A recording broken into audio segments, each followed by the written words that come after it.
Hedgy. That was either a soccer ball or the smallest international logistics crisis I have ever seen. Right, soccer is popular. That is the simple answer. But this year, the World Cup is not just big because people like soccer. It is big because one tournament is becoming a map problem, a math problem, a history change, an economics experiment, and a culture storm all at once. And the weirdest part? In this tournament, even third place might not be finished. The 2026 World Cup is the kind of event where the numbers start sounding made up. It runs from June 11th to July 19th, 2026. It is hosted across Canada, Mexico, and the United States. It uses 16 host cities. It has 48 teams. And across the whole tournament, 104 matches. For comparison, when an event is small, you can think of it like a party. Where is it? Who is coming? What time does it start? But when an event gets this big, it becomes a system.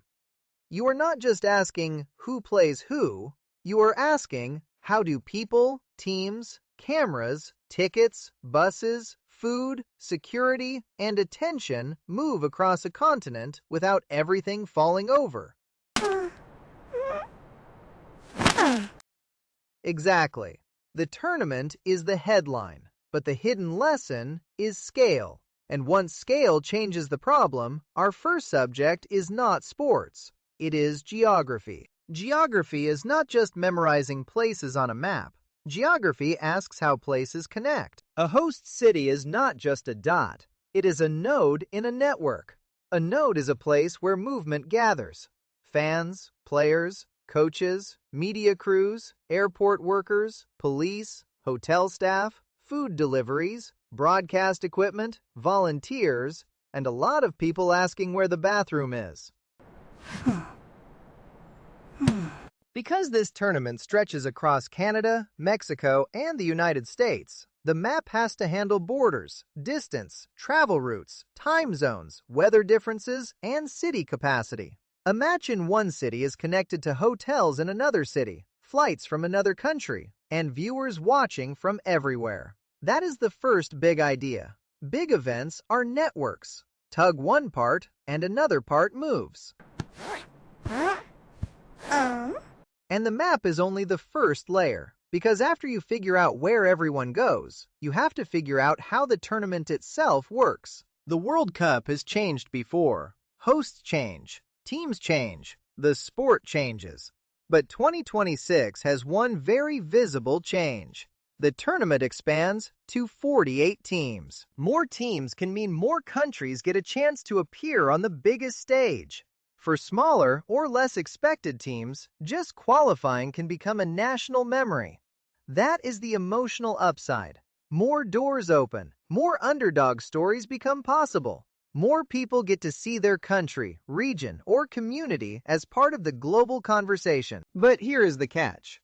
More teams does not just mean more stories. It means more matches, more scheduling, more travel, more rest days, more possible outcomes, and a much stranger bracket.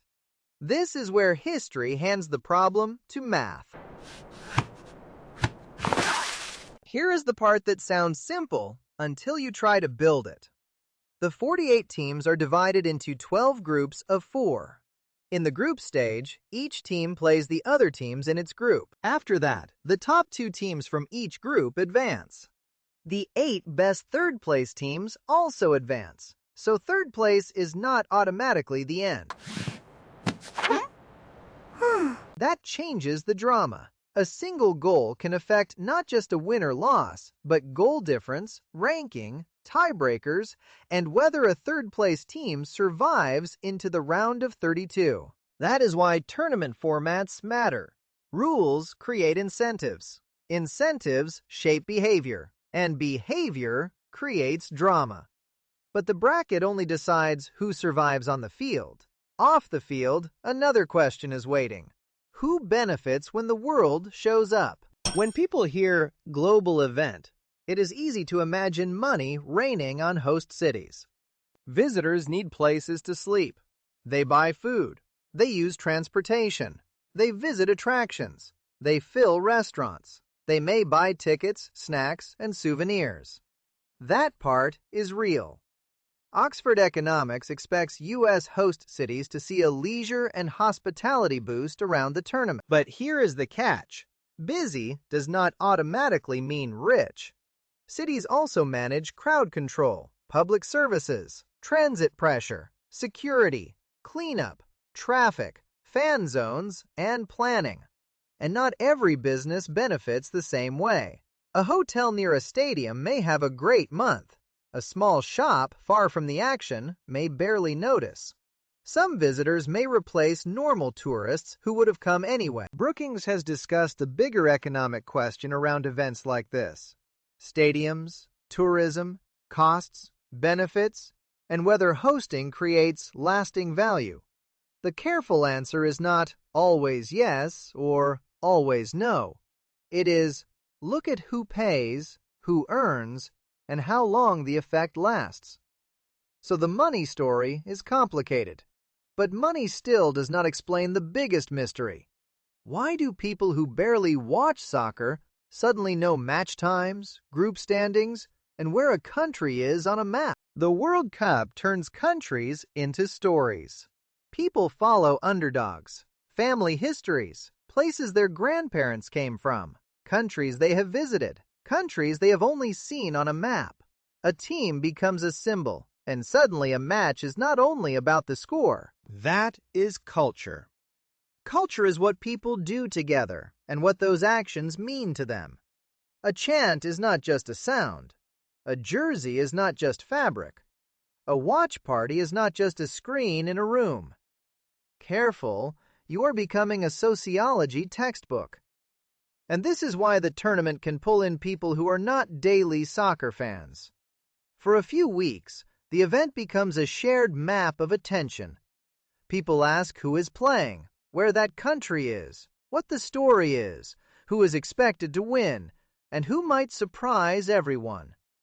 That is the final layer. A giant event does not only move players and tourists, it moves attention. So why is the World Cup so big this year? Because it is bigger on almost every layer. It is a map story. 3 host countries, 16 host cities, and a continent-sized network of travel. It is a history story. The tournament expands to 48 teams, changing who gets seen on the global stage. It is a math story.